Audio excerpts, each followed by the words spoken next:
Hey guys, welcome back to my channel. I am Rajesh and you're watching Quick Tip Milky Way. In today's tutorial, we are going to talk about the essential gear that we require to shoot Milky Way. So without wasting any time, let's get started. So right before I start talking about the essential gear we require to shoot Milky Way images, please remember our prime goal here is to capture more and more light from your lens onto your camera sensor. Since Milky Way is a very faint object in the night sky, our goal here is to capture as much as light possible coming from the Milky Way onto our camera sensor. So any of the gear we are going to talk about in this video is focused towards collecting more and more light on the camera sensor. So with that note, let's get started. So the first very important thing, camera. Now which camera can qualify to shoot Milky Way images? A simple answer here is selecting a camera which fits in two criteria. The first criteria being a long exposure criteria, the second criteria ISO handling. Now how do my camera fits in these two important criteria? So the first criteria is a camera that is good enough to shoot long exposures from 20 seconds to 30 seconds.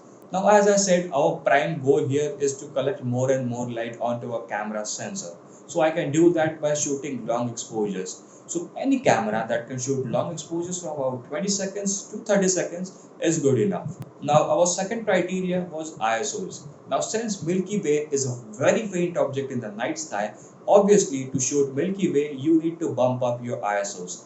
Now I generally start shooting Milky Way with ISO 3200 as my base ISO, and I guess most of the Milky Way photographers start at the ISO 3200. So you need a camera that can handle ISO 3200 very well. Now the simple answer for that is obviously a full sensor camera. Now because they have larger sensors compared to crop sensors and mobile cameras, so obviously the bigger the sensor, the better the light performance or the ISO handling performance of that camera is going to be. So obviously a full frame camera is always recommended to shoot Milky Way. But what if I don't have a full frame camera? Well, I shot Milky Way for last 4 years with my Nikon D5200. So even if you have a crop sensor camera but fits in the category of shooting long exposures, then you're good to go. So that was about cameras. Now what about lenses? As I mentioned, we need to collect more and more light through our lenses on our camera sensor. So lenses are equally important as your camera sensor or your camera is. Now for selecting a good enough lens for shooting Milky Way, there are again two criteria. The first criteria is focus and the second criteria is the aperture. Now most used focal length in Milky Way images is from 14 mm to 24 mm. So if you have a focal length between 14 mm to 24 mm on a full frame camera, that's good enough because Milky Way is a very huge structure in the night sky. Milky Way being such a huge structure, you need to cover along with a good foreground. So a huge structure in the night sky, which is a huge part of the night sky, along with some part of the foreground. So if you want to shoot such wide, of course you need a wide focal length. So what about apertures? Now remember, our prime goal here is to capture more and more light through our lenses on our camera sensor. So in order to capture more and more light from our camera lenses, we need lenses which have wider open apertures like f2.8, f1.8, f1.4. Now obviously we don't have many wide angles that have apertures like f1.8 or f1.4, but any lenses that are wide enough between 14 mm to 24 mm and with a minimum aperture of f2.8 are good to go. Now, of course, there are many other factors like comma, aberration, vignetting, and a lot more factors. But the two important ones are, of course, the focal length and the aperture. So right now, I am using my Tamron 1728 f2.8 to shoot my Milky Way images. Some of the good lenses being the Nikon's 4024 f2.8, Tamron 1728 f2.8, Sigma 14mm f1.8, which is an art lens and a very good lens, a sharp lens to shoot stars. Then we have the Canon 1635 f2.8, Nikon's new Z lens, that is the 1430 f4 lens, Sony's 1635 f2.8, the 1224 of Sony, that is an f4 lens, but it is good enough to shoot Milky Way. So these are some of the best lenses to shoot Milky Way, which will give you sharp images even at f2.8. So Rajas, if I have an 1855, what should I do? Well, if you have an 1855 and a crop sensor, then f3.5 also works. So the next and very important thing is tripod. So why a tripod is that important in shooting Milky Way images? Remember, we are shooting long exposures of up to 30 seconds.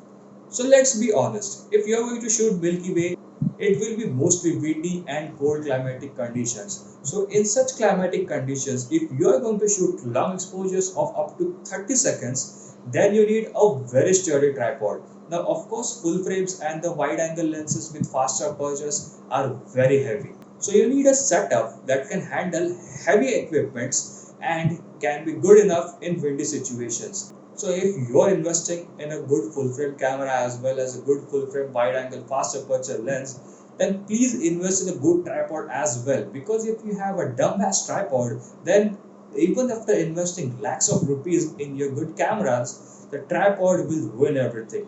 So please get a good tripod that is sturdy and can handle windy conditions.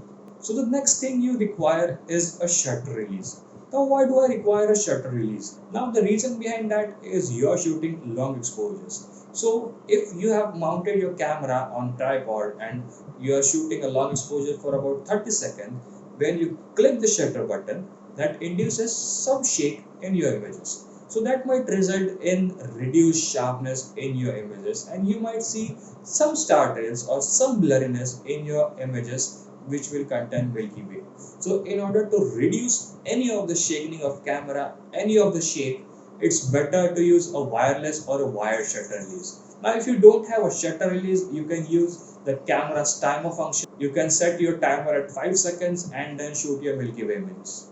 So that was about cameras, lenses, tripods and shutter release. Now you might want to use some accessories while shooting Milky Way. Since you will be shooting in a darker environment, there won't be any street lights in the vicinity. So you might want to use a flashlight. Now please try to get a red flashlight, or if you don't have a red flashlight, cover your flashlight with a red cellophane paper. The reason behind that is red is a longer wavelength. A human eye is not that sensitive towards longer wavelengths. Now, why do you need red light or red torch at night? The reason behind that is eye adaptation.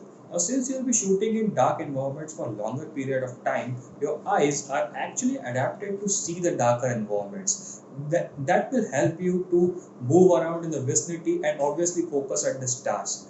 Now, if suddenly someone flashes a white light towards me, or if I check my mobile or any of the sources with white light, now that might lose the adaptation that I had with the dark sky. So whenever I look at the sky after looking at the white light, then I might face issues while looking at Milky Way. So that will result in waste of time. Now of course time is precious while shooting Milky Way images. So the reason behind the red torch is actually red is a longer wavelength while compared with white. So our eyes are less sensitive towards longer wavelengths. So using red light will help our eye to preserve that adaptation towards darker environment. Since you don't shoot Milky Way daily, you might want to carry some extra batteries with you so that you don't run out of your battery power. But since I'm using a Sony a7R III, I can easily use an external source to charge my camera while I am shooting. So about the external source, carry a power bank with you because that will be helpful to charge your camera as well as your mobile. Now, as I said, we don't get a lot of time for shooting Milky Way.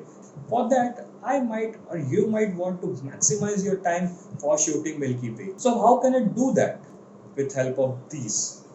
Carry as much as cameras as you can. Because if I have 3 cameras, then one of my camera can be shooting Milky Way, another can be shooting time lapses, another can be shooting star trails. By time lapses, I mean Milky Way time lapses. So that will help me to maximize my time for Milky Way. So about time lapses and Milky Way time lapses and star trails. There you might want to use a intervalometer. Now what's an intervalometer? An intervalometer is actually a type of a shutter release, but it will help you to trigger your shutter at some certain intervals, and you can also program the shutter speed right here. So this is very helpful as compared to a shutter release which will just help you to trigger the shutter. So instead of buying a shutter release, get an intervalometer because this will act as a shutter release as well as an intervalometer or an interval time remote. So that was about all the essential equipments you will need to shoot Milky Way. Now an extra tip from my side. Please don't forget to carry tea or coffee at location because you'll be shooting at windy and cold environments. Enjoying a warm tea or coffee at such locations is always fun and will add to the experience. So please enjoy the experience at your fullest because we don't get to witness Milky Way every day. So that was from my side. Thank you so much for watching this tutorial. Please do like, comment and subscribe if you like the video, and I'll see you in the next one.